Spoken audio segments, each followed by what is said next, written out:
রাজবাড়ীর গোয়ালন্দ উপজেলার দৌলতদিয়ায় ফেরিতে ওঠার সময় নিয়ন্ত্রণ হারিয়ে পদ্মা নদীতে তলিয়ে গেছে সৌহার্দ্য পরিবহন নামের একটি যাত্রীবাহী বাস। আজ বুধবার বিকেলে ৩ নম্বর ফেরিঘাট এলাকায় এই ভয়াবহ দুর্ঘটনা ঘটে।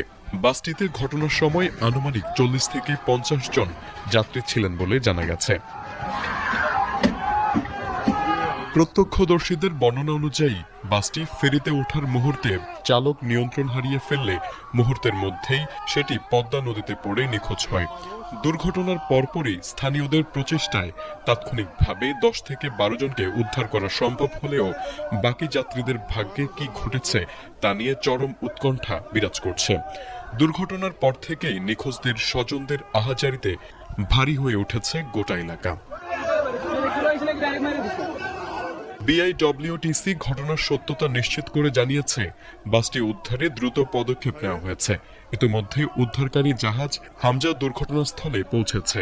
নিখোঁজ যাত্রীদের সন্ধানে ফায়ার সার্ভিসের ডুবুরি দল ও নৌ পুলিশের সদস্যরা যথাযথভাবে উদ্ধার অভিযান চালিয়ে যাচ্ছেন।